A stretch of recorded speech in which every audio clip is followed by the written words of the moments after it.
What if the next major global conflict wasn't just another war, but the one that actually brings an end to America's run as the world's top superpower? Well, today we're digging into a pretty stunning prediction from a Professor Zhang who says that's exactly what could be on the horizon. So back in 2024, Professor Zhang laid out these three really bold predictions. But honestly, it's that third one that just stops you in your tracks. The idea that the United States would actually lose a war with Iran.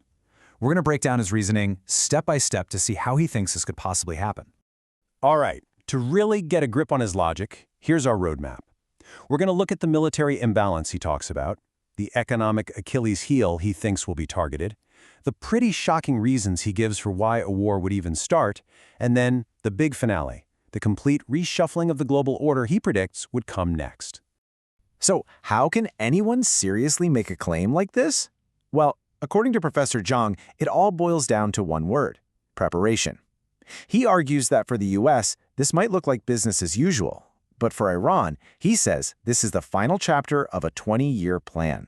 You know, from Iran's point of view, this isn't just about geopolitics. Professor Zhang says it's tied to their eschatology, basically their theology about the end of the world. He says they see this as a prophesied war against the great Satan. And for decades, they've been using all these proxy fights as like a live fire training ground, studying every single move the US military makes.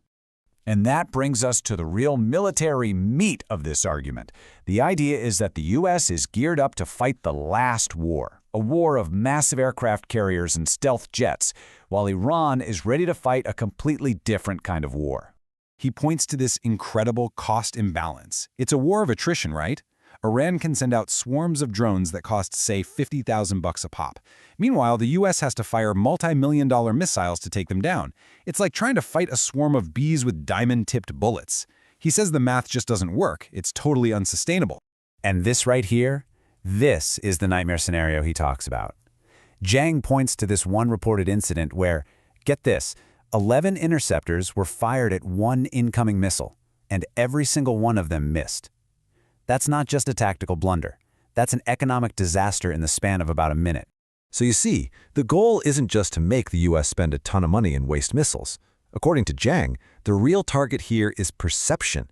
Every single missile that makes it through, every drone that hits its target, it all helps to puncture the aura of American invincibility. And that belief, that aura, has been the foundation of its global power for decades. But the military strategy, that's only Act 1.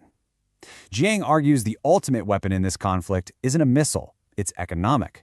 And the target isn't a military base, it's the very foundation of the American economy, the petrodollar system. You know, the whole deal where global oil is bought and sold in US dollars. He makes this really provocative claim that this system, which basically forces every country to keep huge piles of dollars on hand, is what's propping up the entire American economy. He even goes so far as to call it a fragile financial Ponzi scheme. So here's how he says that scheme gets knocked over. He lays out this terrifying chain reaction.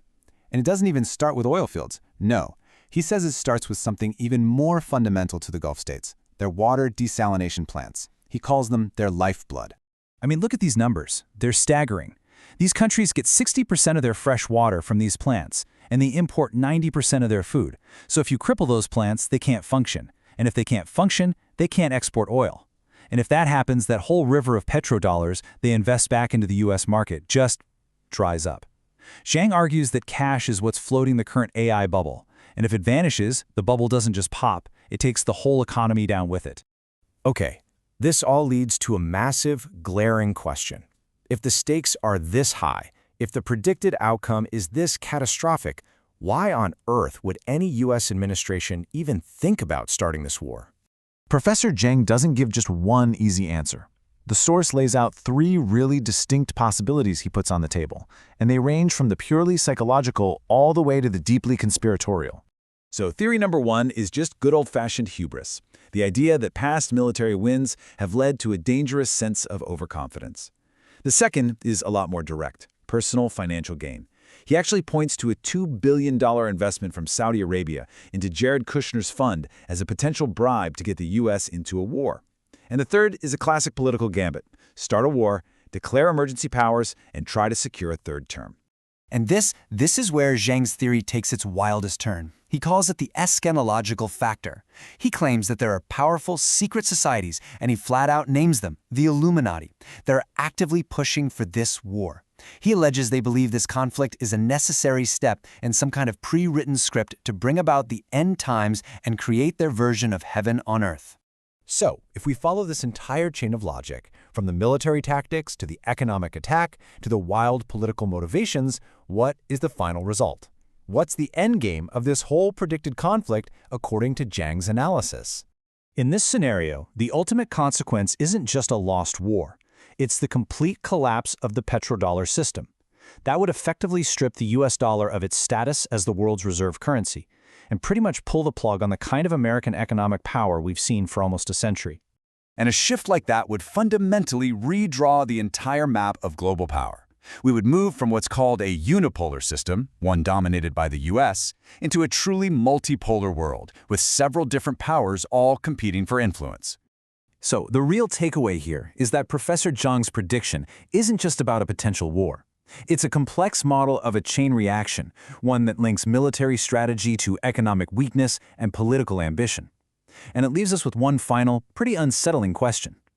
Are we watching the first moves in a forced and maybe even violent reordering of the entire world